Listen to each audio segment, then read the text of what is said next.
Welcome back to the FanWire podcast. It's your host, Delano, your trusted voice for Washington Mystic content. What's good, Mystic family? What's good, FanWire podcast family? We ready to break down another prospect. We're giving you the game behind the game. So, today we're talking about one of the most talked about swing players in the entire draft. And we're talking about a guard that can score. We're talking about a guard that can facilitate. We're talking about a guard who can rebound like a forward. But still somehow flying a little bit below the radar. They're talking about her, but again, she's flying below the radar. We're talking about Charlisse Leger-Walker. I'm going to break this all down just for you. We're going to talk about her game, her evolution, her comps, her draft stock, and most importantly, should the Washington Mystics draft her or should it pass on her? Let's get into it. We're talking about a 5'10 guard from New Zealand. She started her career at Washington State. Now she's at UCLA. And it could be because of an ACL injury why she made a transition. But, we're going to talk about her game too. And if you're a UCLA fan, you know that you're about to get a heavy dosage of her a little later on. All right, so we're talking about a player that has a high usage scoring guard, a pick and roll creator, a tough shot maker, elite rebounding guard, and a player that can be a secondary playmaker with real point guard instincts.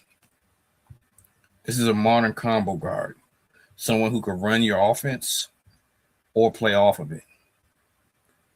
This is not a role player, not just a role player. Let me say it like that. And at Washington State, this is where she had her big dog years. We're talking about 16.6 points a game, 5.6 rebounds, 3.7 assists. We're talking about a high-level producer across the board. And she wasn't just putting up numbers. She was carrying an offense. So as a freshman, Leger-Walker scored 18.8 points a game, was the Pac-12 Freshman of the Year, and day one, she was the number one option. She came in as a freshman, confident, aggressive, and already playing like a pro-level guard, and that's rare. Let's talk about her sophomore year. She was still putting up them numbers, 16 points a game, but in her sophomore season, she displayed better decision-making, she was more efficient, and she played more control. She proved that freshman year wasn't a fluke. Let's talk about the junior year. This is where she really popped off. We're talking 17.7 points a game, 5.5 rebounds, 4 assists, made it to the Pac-12 tournament, was the most outstanding player of the tournament, led Washington State to a title while dropping 40 pieces along the way. This is when she became a true offensive engine. And again, people was talking about her. People had their eyes on her. So real quick, if you like our breakdowns that we do here at the FanWire podcast, do this. Like the video, like the video, like the video. It's truly appreciated. It helps get the algorithm trained to get our content out to all of the other fans of the WNBA and Washington Mystics. So we need your help. Also, subscribe to the channel. Turn on your notifications so that you won't miss any Mystics or draft content that we're dropping, because we're dropping something every single day. That's our commitment to you. So help us out. All right. Let's talk about her senior season. This is where things really get a little interesting here. This is where her scoring dipped, and it dipped, but her game expanded. So we're talking about a 13.2 scoring, 6.5 rebounds, and 5 assists a game. And she's still at Washington State.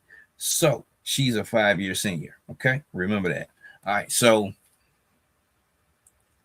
even getting triple doubles, playing kind of like a point forward guard type of role with Washington State, that's when things took a turn. That's when she tore her ACL. And we know that when you tear your ACL, it takes at least a year before you can get back on the court, get your confidence, and get rolling again. But the question is, will you be the same player when you return, right? With how modern medicine is, yeah, it's a real good chance that you can recover and get back to it, right? But of course, hopefully you don't lose a step. So now, this is where the good reset comes. This is where she transfers to UCLA. Okay, she redshirts. She gets that year to get that knee together. So now she's coming back to try to rebuild her draft stock, because with how she was playing, she was an automatic lock for the WNBA.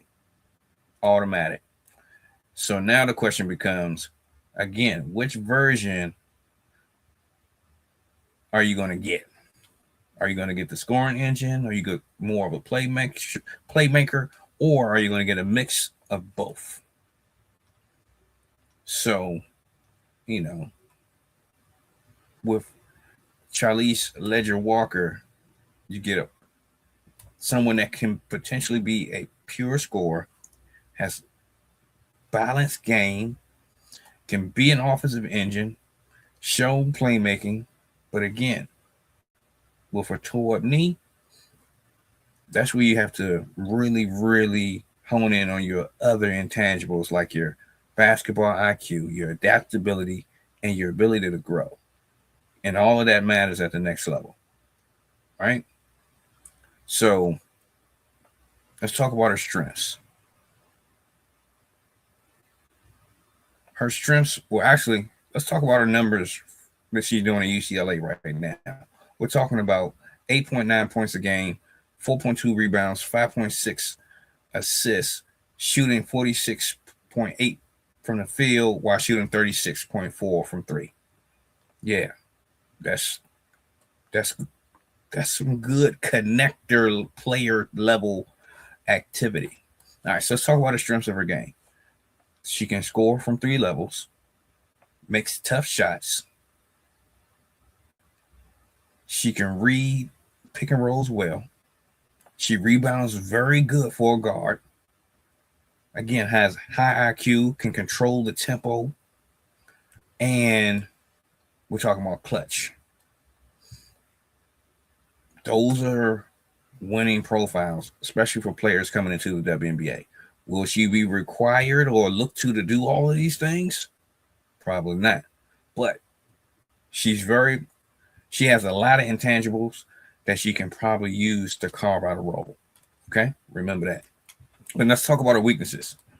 For her career, she's shooting about 38%. But, what we're seeing at UCLA, when you decrease the volume, her shooting can go up. So, again, over her career, she's a streaky shooter.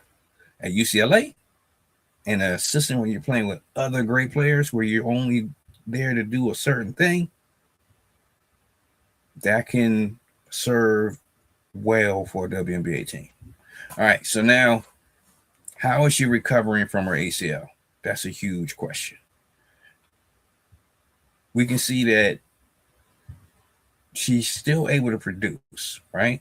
But you still got to keep that concern in the back of your mind, especially as a WNBA GM.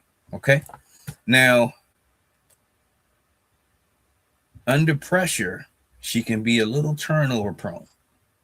So even though she can run a pick and rolls and do all these different things, if you're turnover prone, that's going to get you cut every time.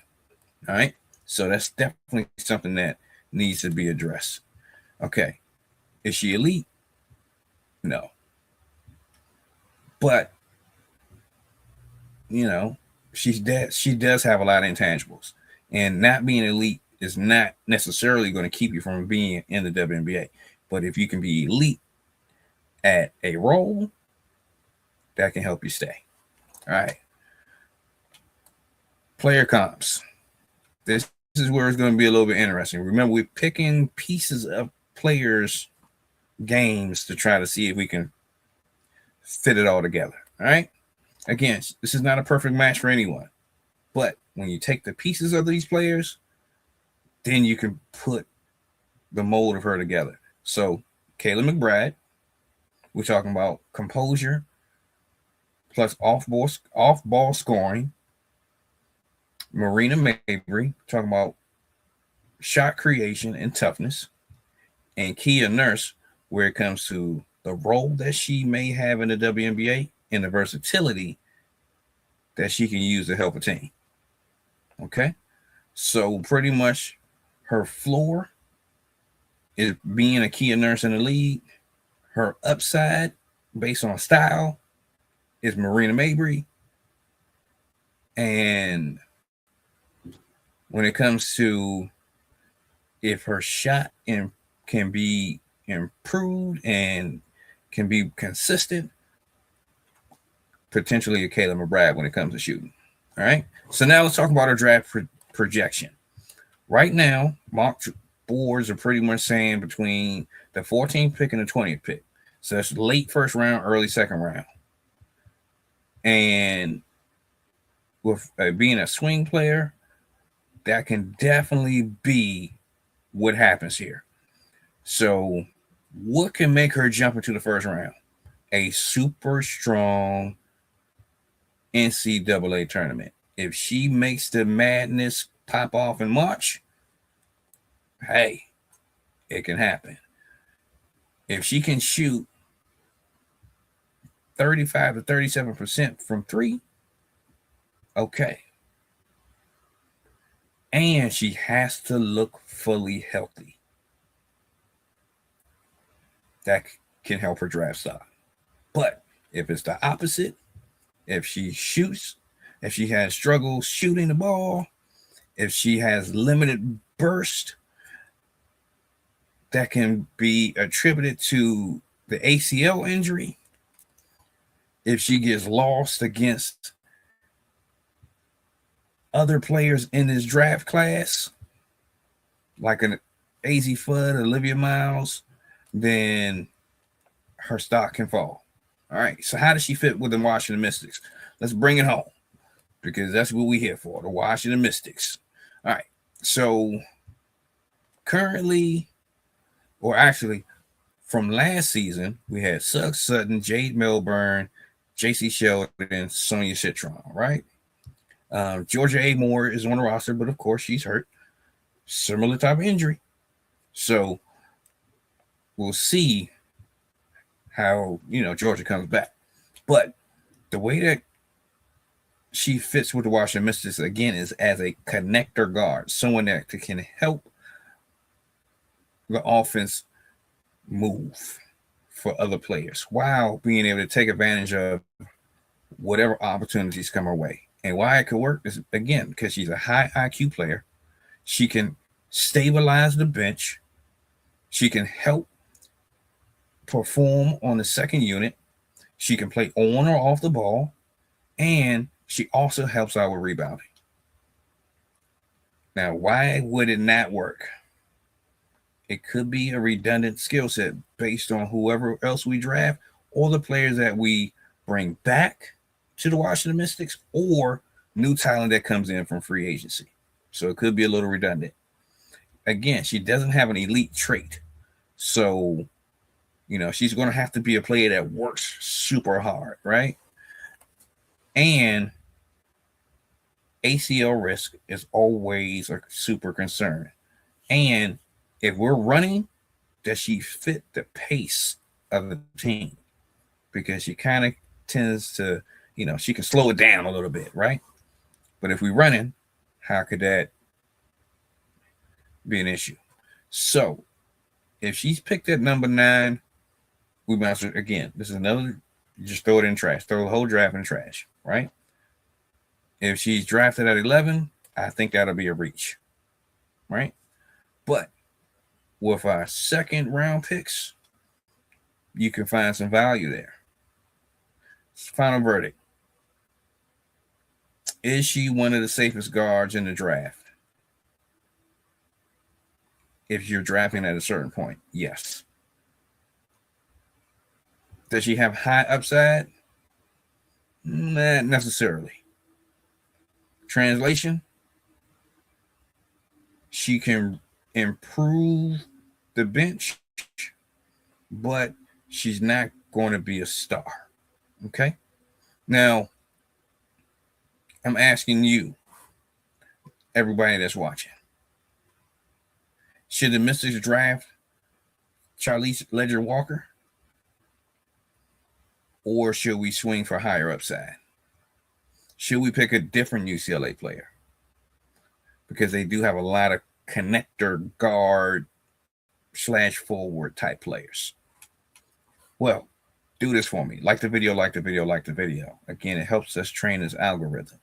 Subscribe to the channel because we want you to be aware of everything we're dropping, especially our Washington Mystic content.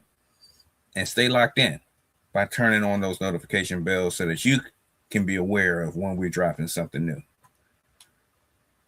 And, we most likely won't be giving you a breakdown tomorrow. We'll give you some different Washington Mystic content tomorrow. So get ready for that. But, we appreciate all y'all for tapping in, staying close, and this is your host, Delano, your trusted voice for Washington Mystic content. We'll be right back at you real soon because we always got some content to drop. We out of here. Let's get back to this March Madness. Go on.